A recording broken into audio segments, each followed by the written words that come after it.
Siksik sa mga bagong balita. Brigada Balita Nationwide. Brigada Balita Nationwide. Brigada Balita. Headlines. Sa Brigada Balita Nationwide ngayong umaga, National Bureau of Investigation iimbestigahan ang pagkamatay ng police doctor na nakalanghap ng kemikal sa isang quarantine facility ayon kay Pangulong Duterte. Face-to-face classes naman sa mga lugar na walang COVID-19 infections, posible ayon sa Department of Education. Metro Manila may even chances na manatili sa general community quarantine o kaya naman ay ma-downgrade na sa modified GCQ ayon sa palasyo. Ang Philippine Airlines magbabalik biyahe na sa 8 domestic at 1 international destination. Ang Facebook sinikap na alisin ang lahat ng duplicate accounts sa social media platform. Terorismo naman, hindi mawawala dahil lamang sa pagtugon sa kahirapan at social injustices ayon sa ilang senador. UP Diliman, hinimok si Pangulong Duterte na i-veto ang anti-terrorism bill. At ilang mambabatas kwinestyon ang National Telecommunication Commission sa kakayahan ng ABS-CBN na magpalabas ng content sa cable. Siksik sa mga bagong balita. Brigada Balita Nationwide. Magandang umaga Pilipinas, Metro at Mega Manila, Luzon, Visayas, Mindanao at sa buong mundo via live stream sa www.brigada.ph. Mula dito sa National Headquarters sa Makati City, ito ang Brigada Balita Nationwide sa umaga. Brigada Balita sa umaga. Pinakasariwa, pinakabagong mga balita, hatid po ng buong pwersa ng Brigada News FM Philippines. Kasama ang lakas ng Drive Max Plus Herbal Capsule. At resistensya ng Power Cells Herbal Capsule. Araw po ng Martes mga kabrigada, Hunyo 9, 2020. Kami po ang inyong mga lingkod, Brigada Glenn Parungaw. At ako naman, Brigada Lay Bag. Brigada Balita. Mga kabrigada, ibinunyag ni Pangulong Rodrigo Duterte na iniimbestigahan na ng National Bureau of Investigation ang ilang issues na may kinalaman sa COVID-19. Sa weekly report ng Pangulo sa Kongreso ay sinabi nito na iniimbestigahan na ng NBI ang pagkamatay ng isang police doctor sa isang quarantine facility. Kung maalala, ay nasawi po ang 31 anyos na si Police Captain Dr. Casey Gutierrez matapos itong makalanghap ng nakalalasong kemikal habang nasa isang quarantine facility. Una nang sinabi ng Philippine National Police na pangungunahan ng DOH ang independent investigation sa nangyari sa nasabing police doctor. Matatandaan na sinabi rin ho ng Pangulo na iniimbestigahan ng NBI ang anomalya sa Social Amelioration Program. Ang 43 ospital sa Metro Manila, Nueva Ecija, Laguna at Rizal na tumatanggi umano na mag-admit ng mga pasyente at ang paglabag umano ng COVID-19 testing equipment distributor na Omnibus Biomedical Systems Incorporated at ng Chinese firm na Sansure Biotech. Brigada Balita Nationwide. Mga kabrigada, sa ibang mga balita, iginit po ng Department of Education na maaari lamang gawin ang face-to-face classes kung ito ay papayagan ni Pangulong Rodrigo Duterte at kung maoobserba ng mga paaralan ang health standards.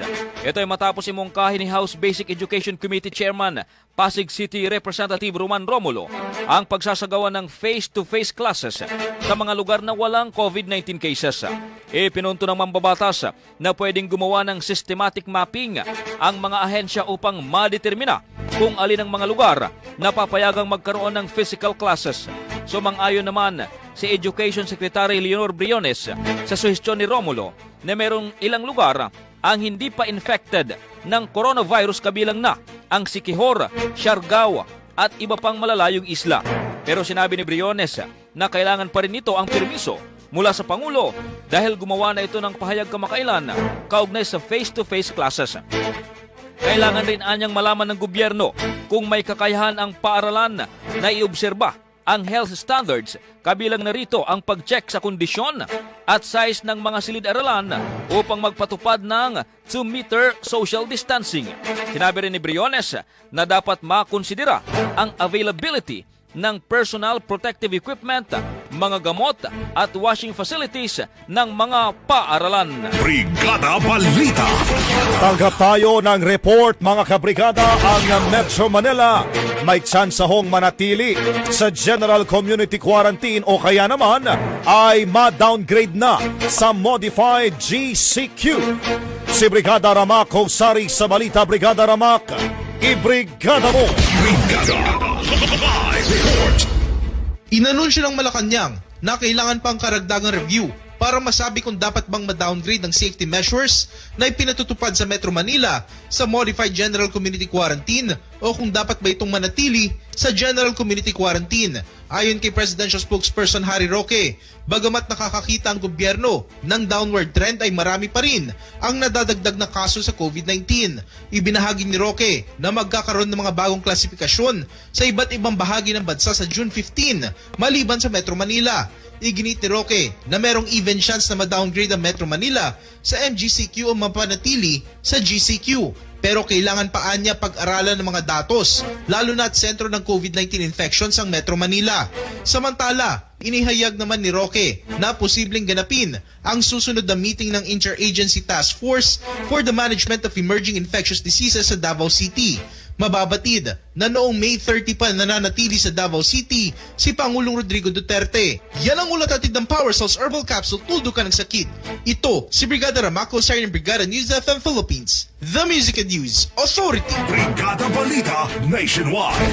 Samantala mga kabrigada, nag-resume ang Philippine Airlines ng kanilang regular passenger flights sa 8 domestic at 1 international destination sa ilalim po ng new normal safety procedures para sa mga biyahero sa Ninoy Aquino International Airport Terminals.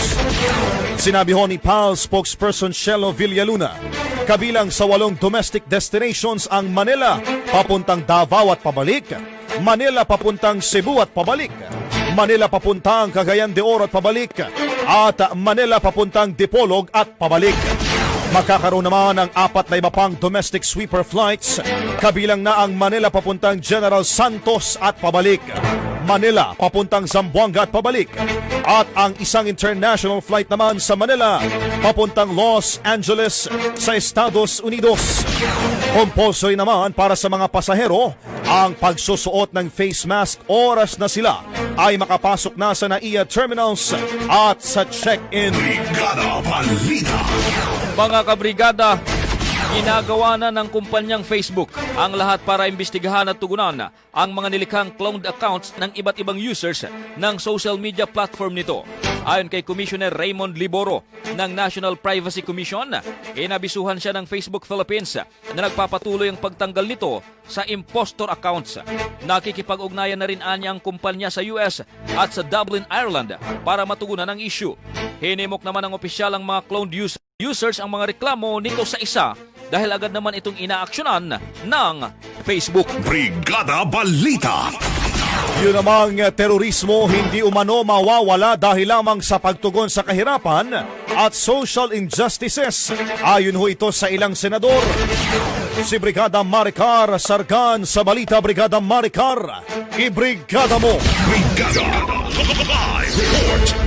Naniniwala si Senate President Vicente Soto III na hindi masusugpo ang terorismo sa pamamagitan ng pagtugon sa kahirapan at social injustices. Sinabi ito ni Soto habang dinidepensahan ng panukalang anti-terror bill na nakatanggap ng batikos dahil sa probisyon na nagpapahintulot sa detention ng mga pinagsususpetsyang terorista mula 14 hanggang 24 na araw. Kabilang rin sa mga issue sa panukala ang probisyon na magtatanggal sa 500,000 pesos kada araw na penalty para sa mga otoridad na magkukulong sa sa mga suspect kahit absuelto na sila sa kasong terorismo. Kinwestiyon ni Soto kung kahirapan ba ang pinaglalaban ng Al-Qaeda, Abu Sayyaf at ng iba pa na idineklara ng UN Security Council bilang mga terrorist organization. Ayon sa Senador, 12 taon na ang Human Security Act, ngunit hanggang ngayon, isang prosecution pa lang ang nagagawa nito. Ipinunto ni Soto na merong 735 na nakakulong sa Muntinlupa dahil sa murder, arson at iba pang mga kaso na iniiwas sa Human Security Act dahil tiyak na maaabsuelto lang ang mga ito kung pagbabasihan ng naturang batas na napakahina. Muli namang iginiit ni Soto na hindi target ng anti-terror ang mga kritiko ng gobyerno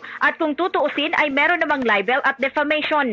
Muling iginiit ni Soto na hindi kailangang umangal ng mga tao kung hindi naman sila miyembro ng terrorist organizations. Yan ang report hatid ng Drive Max Adult Herbal Capsule. Tatagal ka. Ito si Brigada Maricar Sargana, Brigada News FM Philippines, The Music and News Authority. Brigada Balita. Samantala mga kabrigada, ang UP Diliman, hinimok si Pangulong Rodrigo Duterte na i-veto ang anti-terrorism bill. Si Brigada Jen Bayot sa balita. Brigada Jen, ibrigada mo. Brigada Live Report. Tinutulan ng University of the Philippines Diliman ang anti-terrorism bill na naghihintay na lamang sa perma ni Pangulong Rodrigo Duterte bago maging isang ganap na batas.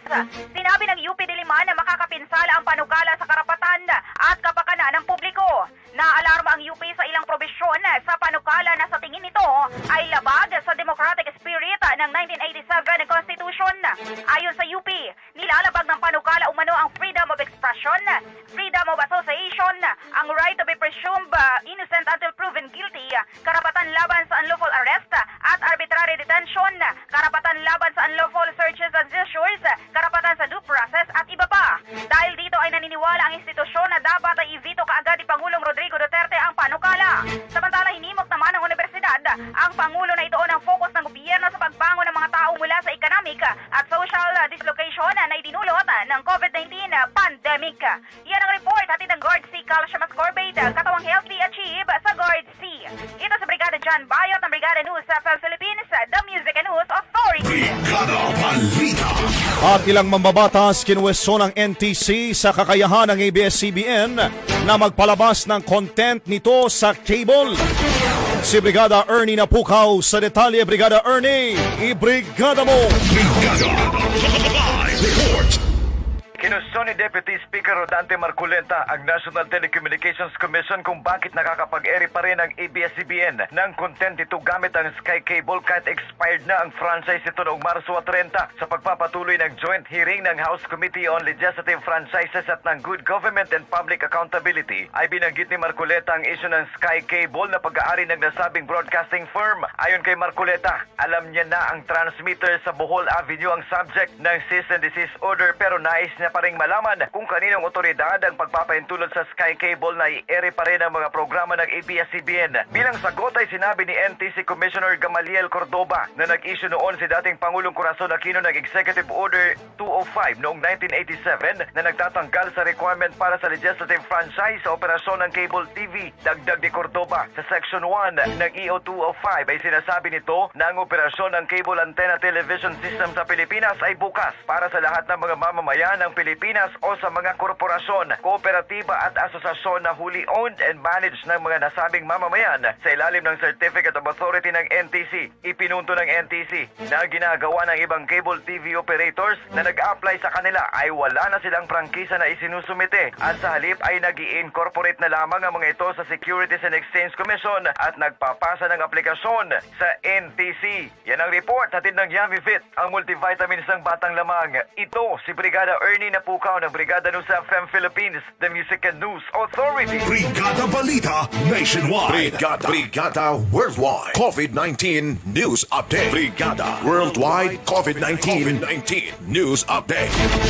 Mga kabrigada, umabot na sa 405,002 ang bilang ng mga tao na nasasawi sa buong mundo dahil po sa COVID-19. Base ho ito sa tala ng Johns Hopkins University. Nasa mahigit 7 milyon naman ang naitatalang kaso sa 176 na mga bansa at teritoryo. Ang US pa rin ang pinakamatinding tinamaan ng pandemya at ngayon ay nasa 110,876 na ang namamatay sa nasabing bansa, na sinundan naman ng Britain na may 40,680 at ng Brazil na may 36,455. Samantala, nasa 4,638 death toll naman at 83,192 infections lamang ang naidedeklara ng China mula ng unang umusbong sa nasabing bansa ang virus noong nakaraang taon. Kaugnay nito ay lampas 100,000 ang mga kaso ng COVID-19 naman sa bansang Pakistan. Brigada Balita. Brigada Weather Update.